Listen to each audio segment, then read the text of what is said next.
I think if you were to talk to me, or if you were to talk to someone that actually knows of me, there are some characteristics that really stand out. First of all, I'm a very outgoing guy, loud, boastful, funny, just anything to bring the energy to an upward level. I am that guy. The next thing, you could say that I'm pretty modest. I can be humble. I can be a guy that just looks for information in the most polite way, but I guess that wouldn't be the best way for me to tell you guys. Somebody would have to tell you that. But a lot of times I am aggressive. I want to get what I want to get, and I go get it. I don't wait for anybody else to take my bag. That's mine. I'm gonna go get it. And in the process of doing that, you guys can say that I'm cocky. I can be very, very, very much of a person that may seem like a jerk, but it's just because I'm very confident in my abilities to get what I want to go get. And in this video, we're basically going to exemplify this over and over again. Why? Because I want you guys to have that exact feeling, something that you feel that you are just so good at that you cannot be denied. In predicting when cards are going to go up, well, I'm not going to say that I've done it time after time again, but I'm TheCaliEffect, and if you guys want to see more videos like this, then go and destroy that subscribe button. But more importantly, go ahead and that notification bell, because, well, we just too strong. Also want to give a special thanks to every single one of my Patreons. Without you guys, videos like this would not be possible. Also, a mad shout out to our newest Patreon, Jimmy. Welcome to the clan. Make sure you add yourself to that Discord as well as message me or Jess so we can get you in the top dog so you can get all of your rewards. And while we're here, why don't all of you guys add yourself to that Discord? We have so many great things going on, from discussion, deck building, help, tournaments, to anything in between. We're all one big family on Discord. Without further ado, I present to you 5 cards that will skyrocket. Maybe you should pick these up before it's too late.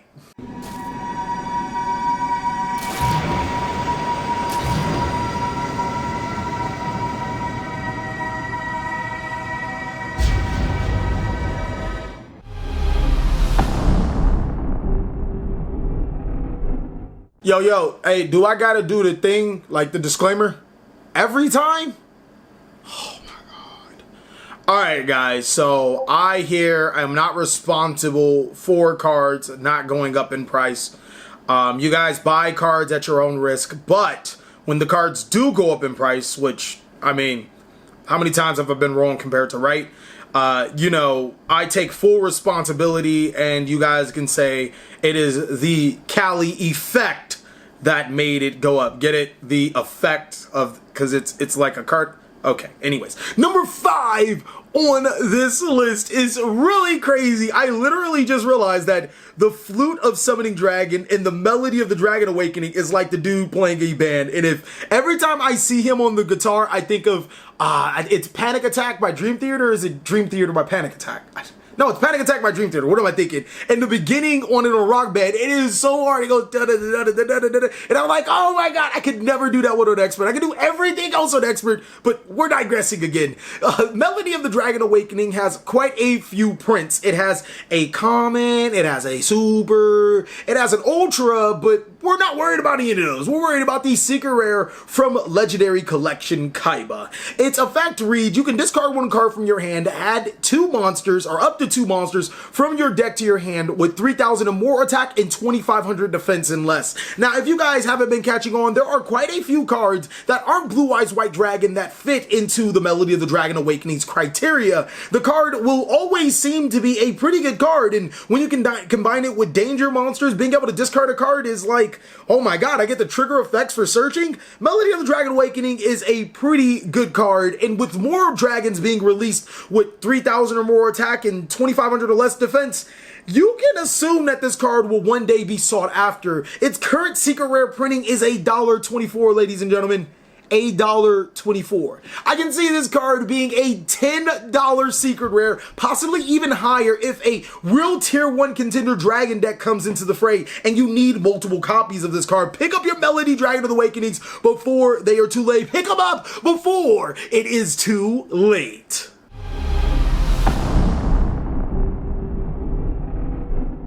Coming in hot at number 4 on this list, we will continue to pick on Legendary Collection Kaiba because, I don't know, the set just had so many good cards in it. DD Crow is literally like, you kind of pull your head, you're like, man, that's a card I definitely should have picked up a long time ago because the card is rising rapidly in price. Right now, you cannot get an Ultimate Rare DD Crow for less than $68 near mint. You can get a damaged one, a heavily played one for 20, if you could even play that in Yu-Gi-Oh right now, but a limited version of DD Crow right now is $68.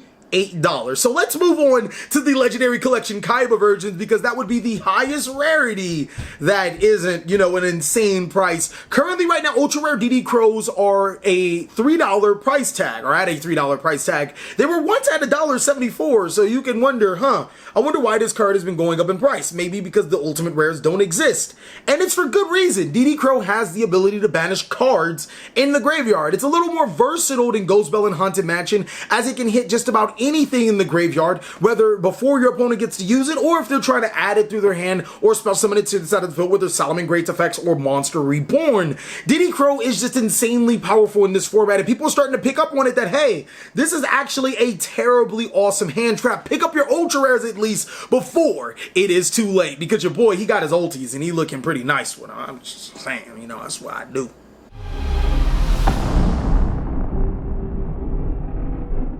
Number 3 on this list we should just change the video to cards you should be buying from Legendary Collection Kaiba, because there are so many great cards that you guys should at least have a playset for yourself for. Dragon Shrine is, I don't know, like it came as a super inside of a structure deck, and maybe a common if I can remember correctly, but its highest rarity is Secret Rare in Legendary Collection Kaiba. For the players that don't know, what it does is that you can send a dragon monster from your deck to your graveyard. Oh great, a Foolish Burial. But if you happen to send a normal dragon monster, you can send another dragon monster from your deck to your graveyard, So if the Melody of the Dragon Awakening ever does go up in price inside of a dragon-themed deck, which Konami has been supporting Blue Eyes directly and indirectly for years, and will probably get another dragon-themed deck very soon, then it's a possibility that since dragon decks love to use normal monsters, Dragon Shrine might go up too. I don't know. I mean, Heretics use them. Guard Dragons use normal monsters.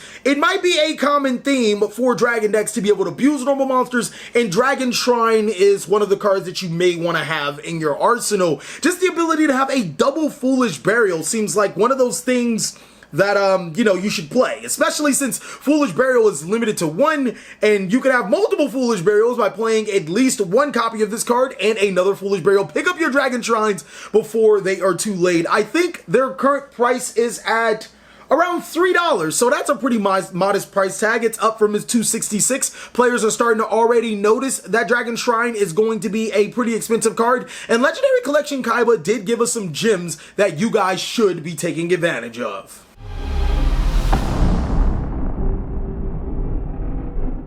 Number 2 on this list is, oh man, we'd like to pick on Legendary Collection Kaiba because, well, I mean, they made really good cards, and this card is like, wow. Dragon's Ravine is a field spell card that states discard 1 card to activate one of these effects. You can add 1 level 4 or lower Dragoonity monster from your deck to your hand.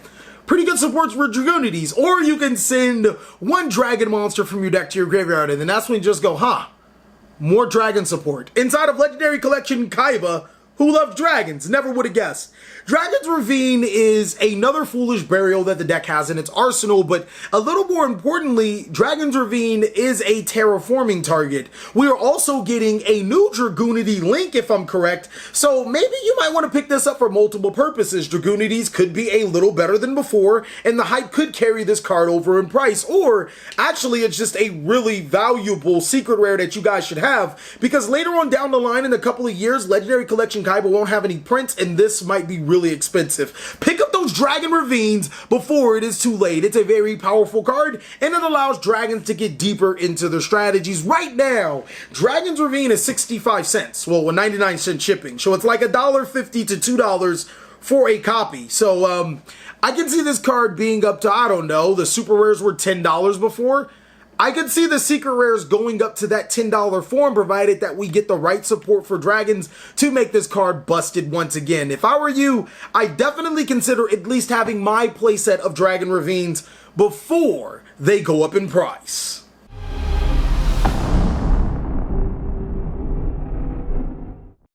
Number 1 on this list, we're going to move away from Legendary Collection Kaiba, and I have to thank my man Just, because we were talking about really bad archetypes. We were actually going to be reviving the Scrub Olympics, or we were in discussions of reviving it, and Ice Barriers is his thing. He is the Ice Barrier Master. I don't know if that's like a good thing or a bad thing, but he's definitely the Ice Barrier Master, and he was like, this is a really good card. At first glance, I was like, this card's trash. And then I read it again, and I was like, this card's good. And then I read it again, and I was like, this card's great. And then I read it one more time as I was buying it, and I was like, why isn't anybody buying this card? Medium of the Ice Barrier is insane. What it does is you can only special summon this card if your opponent controls 4 more cards than you do. So immediately off the first the wall of text, you're like, what? But then you start to realize 4 more cards. Well, since we do have the extra monster zone since this card just came out, the ability to have 4 more cards than you do, maybe 2 back row, 2 monsters, 3 monsters, 4 monsters. A lot of decks like to spam a lot of cards on their side of the field, or maybe even a back row heavy deck that likes to set 5 back row. This card could be really good. It's a free summon. And then the next thing is that they only have to control 4 more monsters than you do. So in the middle of your turn, if your cards are getting disrupted, or if you happen to draw this card in the middle of your combo sequence and they have to have 4 cards, you can summon it. I like the accessibility of this card. You can special summon this card to your side of the field. Now the next effect, I gotta read it again because it's that deadly. Your opponent can only activate one spell or trap card per turn.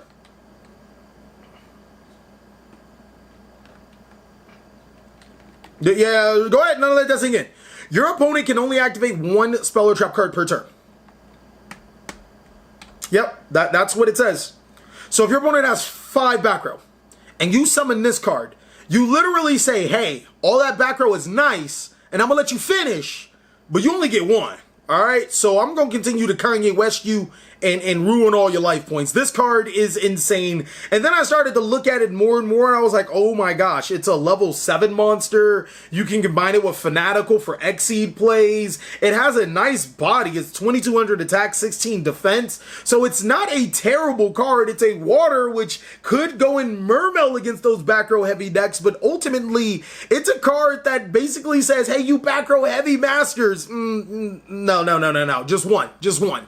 This card, I like to say, is really good. It's one of those cards that is a sleeper card into the meta, and I think everybody should have a playset of them. Right now, currently, the DTs are around 50 cents. The low risk into purchasing this card, I bought 4 because, I mean, like, I didn't want to leave that seller with just 1 left. It's like, it could be a $10 card, it could be a $5 card, it could never go up. But the risk is definitely worth the reward, seeing that it's only like 50 cents right now. It can go up to anything other than 50 cents and you'd be plussing. Thank you guys so much for watching another segment of The Cali Effect. I really hope you guys enjoyed this video. If you did, go ahead and give it a like. And if you didn't, let us know in the comment section what we could do to be better. Please like, comment, subscribe. But most of all, enjoy. I hope you guys are having a great day like I am.